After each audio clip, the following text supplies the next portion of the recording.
Proper inquiry ہو اور جن لوگوں نے ووٹ کیا ہے ان کو پراپر سزا دی جائے گی. میں کو افسوس نہ لاگنا پوندے اور میں کوئی نہایت خوشی ہے کہ سارا موجودہ MPs ہے حکومتی پارٹی کا بھی سارے نال بھی جہاں تے موجود ہیں اور انہیں ہی شاید ایسا کوئی یقین نہیں ہوا ہے کہ انہاں جڑے بھی ظلم کے جڑے ملوث ہیں انہوں کو سخت سزا دی ویسی. اگر اس قسم کے واقعات ہمیشہ پیچھے آتے گاؤں کے بعد انصاف نہ ملا تو میرا خیال ہے یہ دہشت گردی یہ تھوڑی ختم تھی چکی ہے. یہ ولاد سی پاٹا لوگوں کے واسطے اور معصوم لوگوں کے واسطے روڈ کے اتنے نکلے ہوئے بنیادی طور سے فرض سیاسی جماعتوں کا اور یہ ملک کے قائدین کا.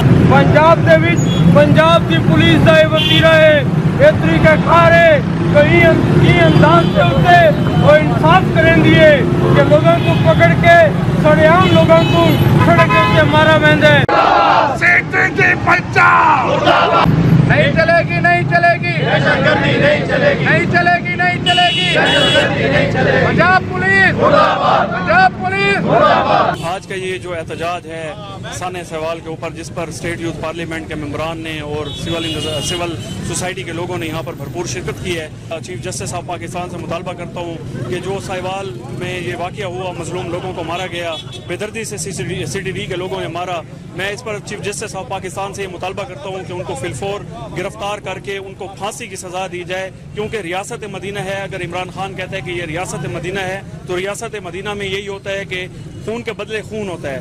تو ہم آج یہ جو نوجوان ہیں یہ نکلے ہیں آج ہم مظلوم کے ساتھ کھڑے ہیں اور ظلم کے خلاف کھڑے ہوئے ہیں اور ہم یہ چاہتے ہیں کہ یہاں پر جتنے بھی اہلکار مطلب اس چیز میں ملوث ہے سانحہ سہوال میں ان کو کڑی سے کڑی سزا دی جائے. یہ جو ظلم ہوا ہے ہم اس ظلم کے ضابطے کو نہیں مانتے. اگر ریاست دہشت گردی یوں جاری رہی تو پھر ہمیں باہر سے دشمنوں کی کوئی ضرورت نہیں پڑے گی اور اگر ریاست مجرموں کو اسی طرح چھوڑتی رہی تو لازمی بات ہے پھر معصوم لوگ ہی اس دہشت گردی کا شکار ہوتے رہیں گے. ان بچوں کو انصاف فراہم کیا جائے اور اس انصاف کو پورا پاکستان دیکھے اور مزہ آ جائے کہ واقعی پچھلے ادوار میں اس ادوار میں کتنا فرق ہے.